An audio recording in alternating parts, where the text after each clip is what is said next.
Hi, this is your host, Lori Moilov with the Limitless podcast. And today I have Jonathan Lane, who is an amazing music supervisor. You not only your path kind of is really interesting because I was like, oh, okay, let me dig in there. And I was like, whoa, you went to Burbank High. So for anyone that's in the Valley and wanting to follow the music path, tap into this episode. Also, you went to Cal State Fresno too. So California all the way. Yeah. So that's what's up. And you started in music and you kind of built all the way, you've been doing music supervision for quite some time. You were a director, senior director at 5 Alarm Music. And then now you have your own company called Clearly Music Services as a music supervisor. Not only that, you're also a board member on the California Copyright Conference, which is really cool. And now you're the VP, head of TV and film for the West Coast at Audio Network. I guess, how did your creative path start? Maybe let's go Burbank, John. How did music get in the mix? Yeah, we could dig back into Burbank, John. Yeah, so I was born and raised in Burbank, California, 818. Big fan.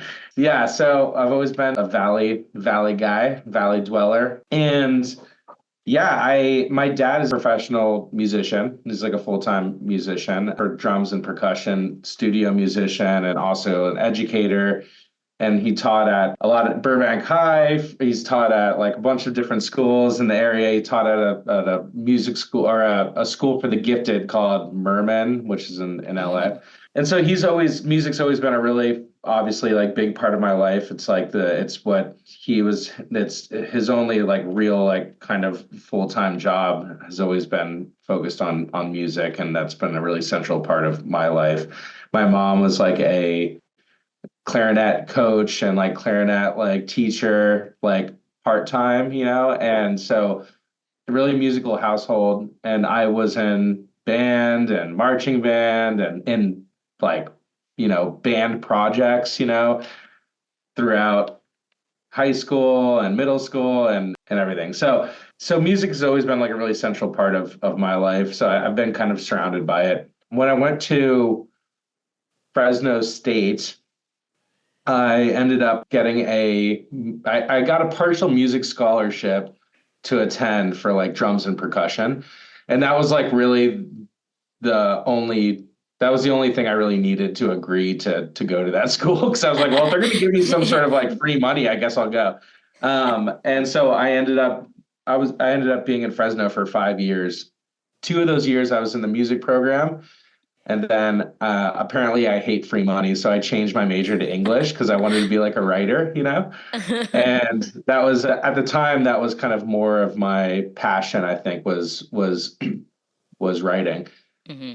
So I got out of school and I was doing a lot of freelance writing all throughout college. And then when I got out of school, that's what I was pursuing. I was pursuing writing. I was writing scripts. I was writing screenplays and everything. And I was pitching it around town with a writing partner. And we were taking meetings at studios and trying to get stuff sold and with agents and everything. And that was pretty much my life.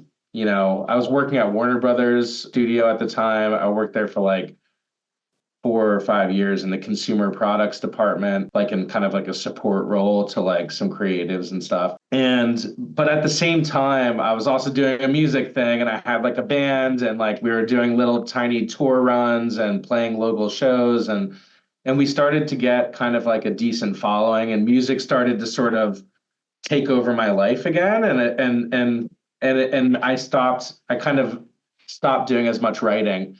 And I started doing more music stuff. And I was doing a lot of freelance press release writing for music companies and sync companies and stuff like that. And so I had to sort of learn a lot about their business models and kind of their, the way that they operate and everything. So I sort of had an understanding of that world. And long story short, the way I kind of got introduced into the TV and film side of music was a really good friend of mine, still a buddy of mine named Josh Young. He has a company called Atrium Music. Atrium Music at the time was just Josh and our friend Steven and Jen and our friend Darian. And we're all just buddies. And I knew people who, like all of my friends growing up here, were content creators and producers and stuff like that, and directors, and they were people who could license music. Atrium also had a studio called the Den Recorders, Mm. and that's where my band was recording albums, was at the Den Recorders, and it was in Pasadena. So there was an opportunity where I would be able to sort of work with Atrium, and Josh was kind of thought like, oh, you might be good at pitching music and you Mm. know people in the industry, and we need somebody who's going to be like working this material and stuff like that for me, and I was energized about it. So I wanted music to be at the forefront of my life in all ways, whether it was playing it or monetizing it like for a full-time job, you know. So I ended up pivoting, leaving Warner Brothers and working at essentially like this, like a music catalog, like startup for TV and film. And I basically just learned everything by doing. Like I just learned it all by going. We all were, like, honestly, like at the time, I think that we were all figuring out like ways to make the keep the company afloat, and the ways to like make the whole ship run, and just doing a lot of outreach and signing more artists and signing more material and making more connections and trying to take meetings as much as we can with different content producers and production companies and post people. And we did fairly well. I ended up moving on to Audio Network after that. And at Audio Network, I was like one of the first people hired at Audio Network. They are headquartered out of the UK, and they're just Oh, like a wow. more established, they've just been around for a really long time.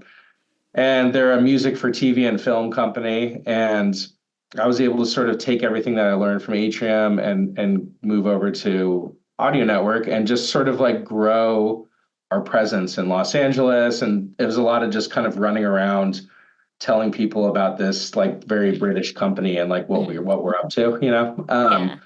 all the artists that we're working with and things like that. In 2015, while I was at Audio Network in 2015, there was enough demand of, you know, folks who wanted me to work on their projects, like music supervisor projects, that I was able to start. At the time, it was called Tapestry Music, and I started it with my partner. And now I've since rebranded it to Clearly Music, and I just run it by myself. And that was back in 2015, and mostly I was doing music supervision. Simultaneously, I was doing Clearly Music and Audio Network. Mm. And Audio Network is very, very cool about me doing it. And they were just like, they were stoked. They were like, yeah, it sounds great. If you, as long as you can do both, then you should. And so I did. And I took over the music supervision role at a company, a trailer house called Herzog, which is still around, still a trailer house. And that was like my first kind of like role, where like my first client. And it was because a lot of my friends that I grew up with, that I was childhood friends with, they all like worked there. And Mm. so they put my name in the hat, and I started working with them and started meeting a lot of other producers and stuff like that. Organically, a lot of those producers ended up going to other trailer houses, and then I started working with them there and meeting other producers there and everything. And it kind of just kept growing. My supervision work kept growing organically just by meeting these folks, and then they move over to this company, and then I meet their colleagues, and then, you know, and so I've been really like lucky on the supervision side that I haven't had to do a ton of like outreach to find work, which a lot of Mm. music supervisors, that's a big thing for them, is that they have to constantly be networking to get Mm-hmm. more gigs and to get more Yeah. films or TV shows or whatever. And I think I've been really lucky to not have to have any of those growing pains because of just my friend network from growing up here. All my friends are like creating content, and we all work together on everything. So, and then just to fast forward, I ended up going to Five Alarm and kind of overseeing business strategy, licensing strategy, all those kinds of things. I was there for like 6 years, and then I recently just went back to Audio Network in like a VP role, kind of helping to oversee the United States business. And simultaneously, throughout the Audio Network to Five Alarm to Audio Network journey, I've always had Clearly Music and have continued to grow that as well. So I've always kind of had like two full-time jobs in the music industry, and have just kind of like made it all work Yeah, that's amazing. And it's quite a journey. And like you talking about your network and building that. My one question, I guess, like because you've done a lot of cool projects. One, for example, House of Gucci. There's so many various projects. I guess creatively, how do you kind of create that music tapestry? How do you kind of what's your, I guess, format creatively? Like when you get a project or a client, how do you kind of go about guiding that creative?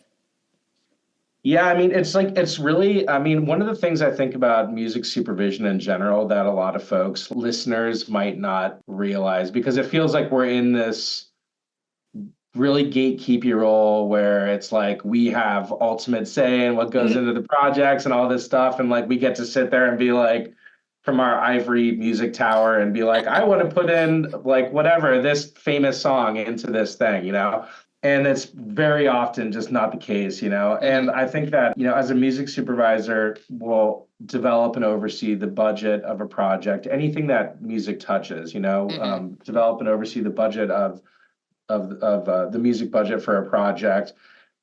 We might have some say in suggesting composers for a project or helping to work alongside of the composer and overseeing some of their like material that they're creating for the film.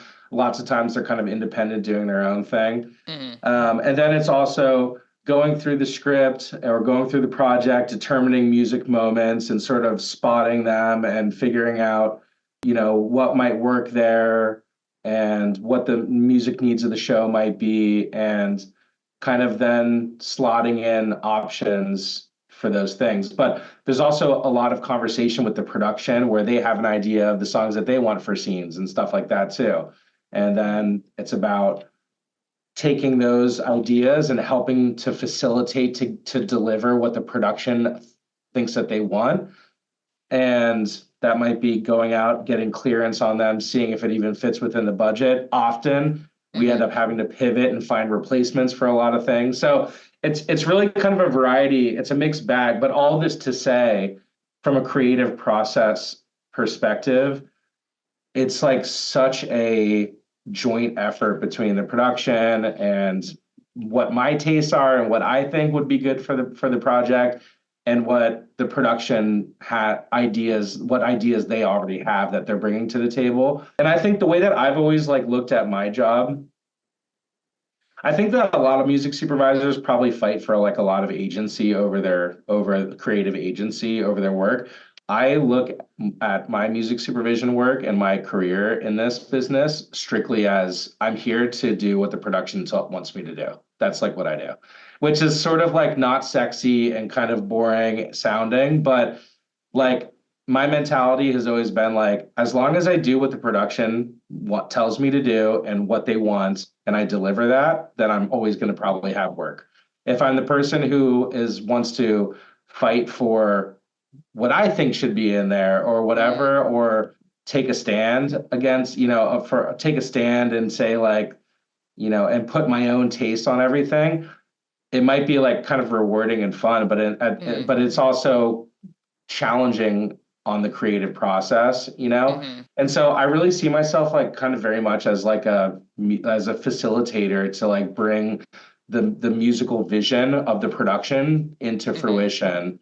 And that's where I see myself in the equation. So I think that a lot of the creative aspect of what I do kind of comes more into play when we're looking for replacement songs or we need to Mm-hmm. find independent artist songs that would fit into a specific genre because this really expensive song and we're not going to be able to use and stuff like that. And Mm-hmm. then I get to like go into my creative well and actually like lean on my own taste or relationships and things like that and like offer things that resonate more with me as well. But yeah, I mean, I think just to recap and answer your question, it's the creative process is just a it's very much a give and take and very much a collaborative effort between the production and myself.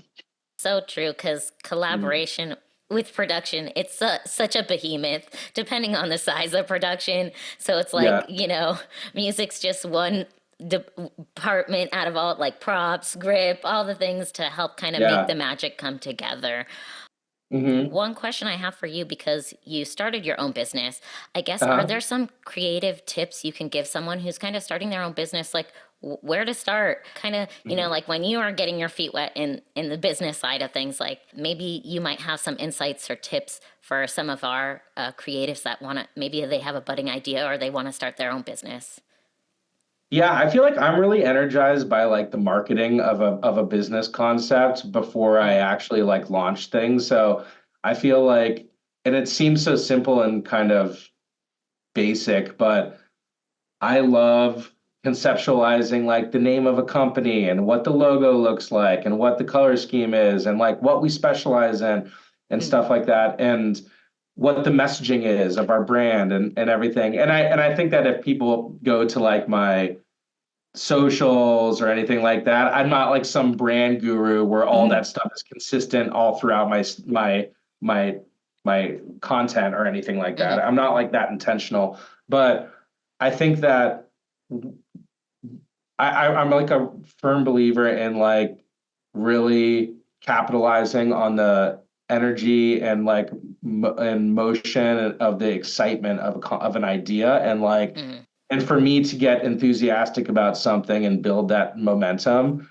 I kind of just need to dream a little bit on like what the thing is called and like what mm. the logo is and what and what we do and stuff. So I think for me creatively, that's like a big part of it for me is going through that process, you know, like what's the company called? Like what is it? What's our logo look like? What do we do? Like set up socials for it and stuff.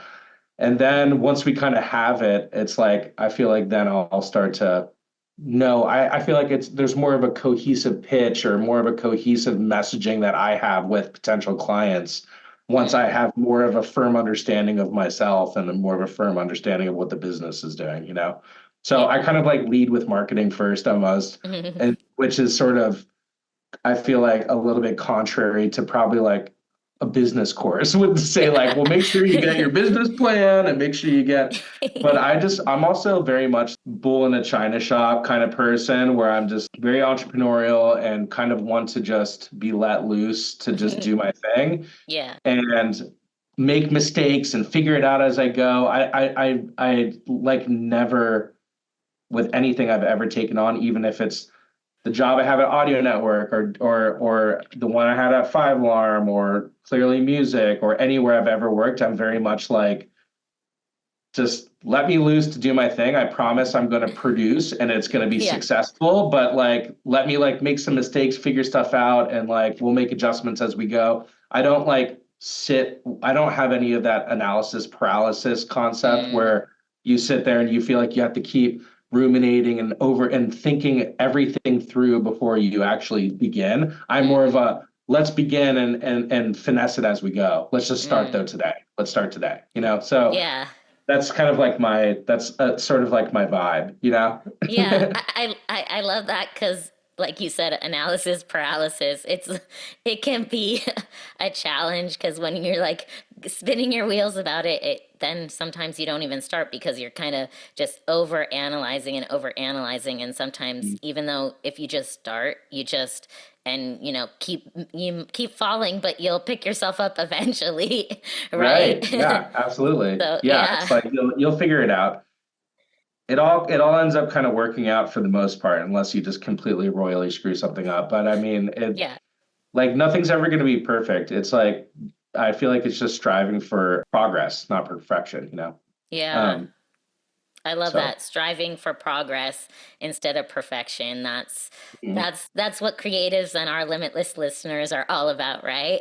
And yeah. one question I have for you that I ask all of my guests is, this one word that connects them with creativity. I was wondering what that one word would be for you, John. Honestly, I feel like this is sort of left of center, but I think for me it's service. And Mm, like which seems like really like a weird abstract association to creativity, but I truly believe that creativity in general feels like such a isolating, like self-focused endeavor a lot of times.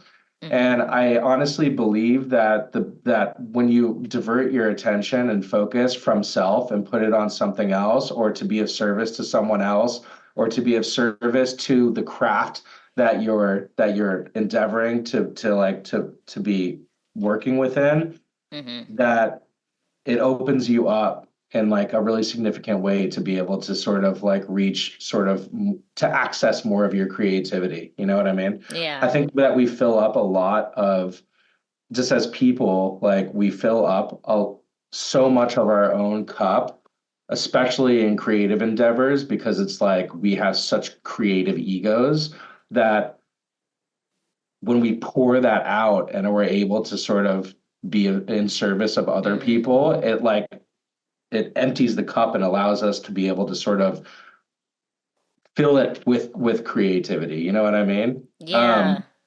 That makes sense. But yeah, I feel like and I think that the not to get like too like spiritual about it and or fake spiritual about it, but it's like I do believe that the universe sort of like rewards us with like the ability to sort of access the best versions of ourselves when we're being of service to like other Mm. people. Yeah. So I think that that's a really important thing for me.